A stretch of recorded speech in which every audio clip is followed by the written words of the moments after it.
In celebration of National Poetry Month, this is my favorite poem. It's titled The Race by D.H. Groberg. Whenever I start to hang my head in front of failure's face, my downward fall is broken by the memory of a race. A children's race. Young boys and girls, how I remember well. Excitement, sure, but also fear it wasn't hard to tell.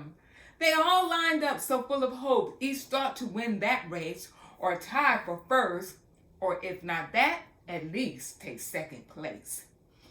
Their parents watched from off the side, each cheering for their child, and each child hoped to show his folks that he or she would be the one. The whistle blew and off they flew like chariots of fire to win. To be the hero there was each child's desire. One boy in particular, whose dad was in the crowd, was running in the lead and thought, my dad will be proud. But as he sped down the field and crossed a shallow dip, the little boy who thought he'd win lost his step and slipped. Trying hard to catch himself, his arms flew every place and missed the laughter of the crowd. He fell flat on his face. As he fell, his hope fell too. He couldn't win it now. Humiliated, he just wished he'd disappear somehow. But as he fell, his dad stood up and showed his anxious face, which to the boy so clearly said, get up and run the race. He quickly rose, no damage done, behind a bit that's all, and ran with all his mind and might to make up for his fall. So anxious to restore himself, to catch up and to win, his mind went faster than his legs, and he slipped and fell again. He wished that he had quit before with only one disgrace. I'm hopeless as a runner now. I shouldn't try to race.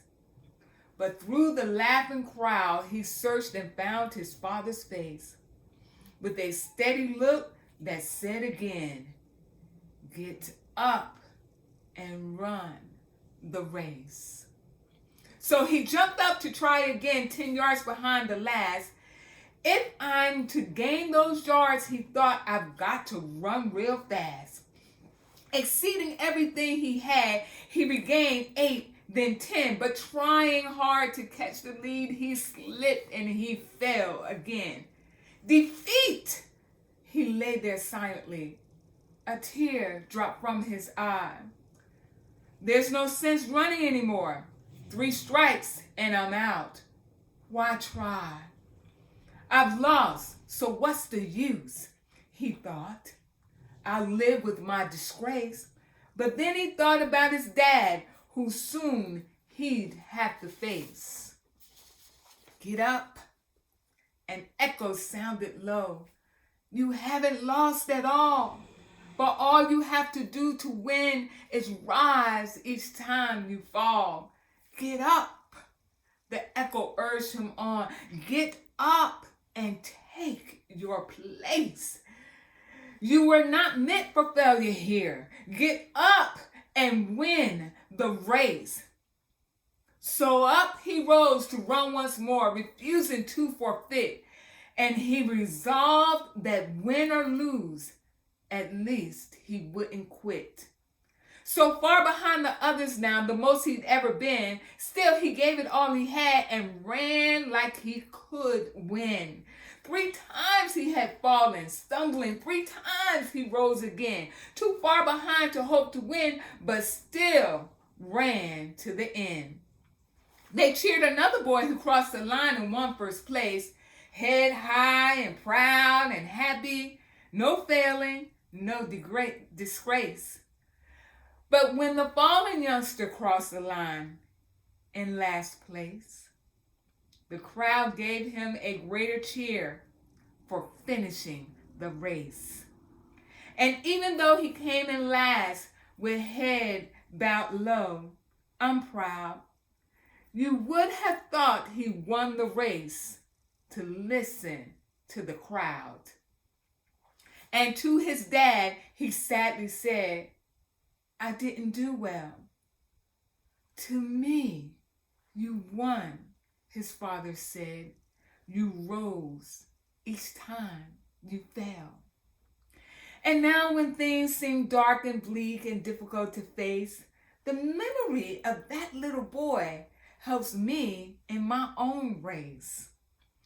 For all of life is like that race, with ups and downs and all. And all you have to do to win is rise each time you fall. And when depression and despair shout loudly in my face, another voice within me says, "Get up, get up, get up, and win that race." Now is your turn. You're going to write a poem, and I want you to videotape yourself reciting your favorite poem that you found or that you have written.